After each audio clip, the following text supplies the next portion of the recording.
All right. So now I'm making a recording right now, guys.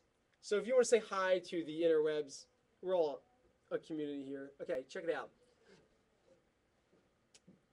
Flash Gordon asked me, he says, Walt, what's the difference between a C Add9 and a C9 and a C Sus9? Okay.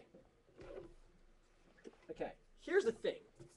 They're all great questions. I love questions. Great questions. All right, Flash, we're going to explain these to you right now. Check it out. A C9, a C Add9, and a C Sus9. Awesome question, man. Awesome question. Here's how they work. Okay, before we get this, we have to understand what's a ninth chord. So once again, guys, if I'm going to walk up my C major scale, C, D, E, F, G, A, B, C, the way that I get to my ninth is that I go past the 8. The 8 obviously is my root. Okay? So 8 is the same as 1 right here. C, D, E, F, G, A, B, C. 1, 2, 3, 4, 5, 6, 7, 8. G is the 5th. B is the 7th. C is the 8th. Now, what if I want to go past that? Whoa. Fail. All right. So now, what if I want to go past that right here? D, E, F. 9, 10, 11. These tensions, guys, that we learned from yesterday's episode. By the way, you guys should be subscribing to the RSS feed. Okay, the RSS feed will be in the video description.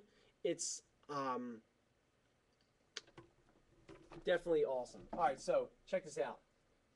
If I go here on my tension, 1, 2, 3, 4, 5, 6, 7, 8, 9, 10, 11. The way that I get to my ninth is, check it out. There it is right there. Now, you're probably saying D. Isn't that the same as 2? Absolutely. Absolutely. In tensions, 9 is the same as 2. 11 is the same as 4. 13 is the same as 6. These are all tensions, guys. Absolutely. Absolutely. So now, check it out. I'm going to erase this real quick and go up here and say a C9 chord. What are the notes that are in my C9 chord, guys? Anybody know? Does anyone in class know what are the notes in my C9 chord? If you don't, then there's detention. C, okay. Keep going. Anybody here in the video? Write it down real quick before I tell you and check to see if you're right. Okay, Spike says A, no. Anybody? Okay, guys and girls watching the video as well as the people in the classroom. Here we have C, E, G. Remember, we start with our C major scale, our C major chord, root 3, 5. And by the way, if you don't know what your major chord is, all the archives are at my website, waltribeiro.net. Okay? Just look for major triads, minor triads, just so you know that the 3 notes that are in my major chord are my root, 3rd, and 5th. Okay? Root 3 and 5, that's what makes up a chord. But I want to go further than that. Instead of root 3, 5, I want to go 7 and 9. If I go root C, E, G, B, it's a 7th chord. If I go C, E, G, B, D, that's how I make it my 9th chord. So you're probably saying to yourself, Walt, you skipped ahead, man. You never even explained to me how to make a 7th chord. Well, it's the same as the same way that you make a 9th chord. 1, 2, 3, 4, 5, 6, 7, 8, 9, 10, 11.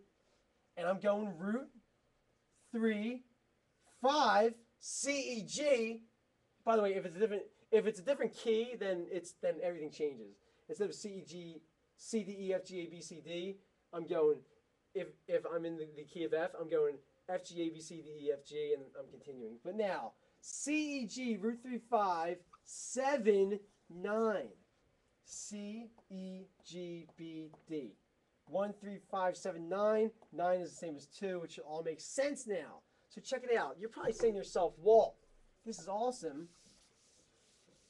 How do I get to my C9? C, E, G, B, D is how I do this.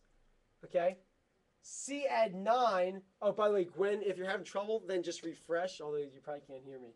C Add9 is C, E, G, but check this out. My C add 9 is going to be my C chord, but I add my 9th. You skip the 7th. No 7th. If you're a 7th, you're not welcomed here. This is the house of C add 9. You're not welcome. Okay? But at the show, you're always welcomed here. So check this out. What's my C sus2? What's the difference from my C sus2 to my C add 9? My C sus2, instead of being C, E, G, D, what the sus does, suspended, what my sus does, oh, by the way, I'm really low, aren't I? I'm sorry about that. What my sus chord does right here is that it literally replaces the third interval. So the old way of where I had C, E, G, D, not on a sus2 chord. No, no, no. We now have C, D, G. So check this out. I gotta turn this off.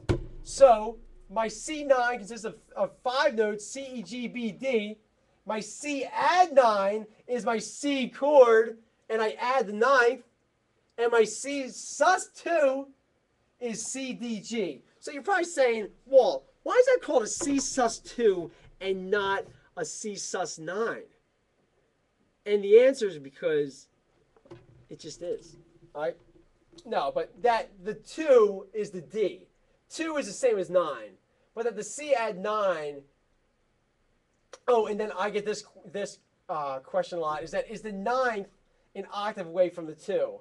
Not necessarily. I mean, when you see a C add 9, you assume for there to be, or a C9, you assume that the 7th interval is in there, unless it says otherwise. For example, C add 9. It's saying, give me a C chord, root 3, 5, my C chord, okay, and then just add the 9th. There, oh, well, that's not C. Here's a C add 9. Here's a C9. Okay, and then here's a C sus2. Wait, C sus2 is here. C add 9 is going to be here. And then if I wanted to add my C9, oh, by the way, this 7th right here, I'm sorry, guys. This 7th right here is going to be a B flat. It's a B flat. Okay. Yeah, I know the mic is too low, isn't it? I apologize. I'll bring it up in the post mix. All right. So now, guys, are there any questions about that? So what I want you guys to do now is one step further. Now, write a piece of music using a C add 9 chord or a C sus2 chord. And if you want to, and it'd be great if you could, add those in with your lessons from previous days. Maybe write a song with a C7 in it, and throw in a 9th chord, and throw in an add 9 chord, and throw in a sus2 chord, and find out.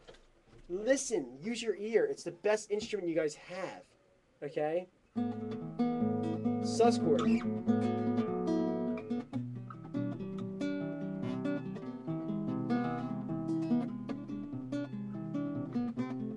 7th chords. Sus.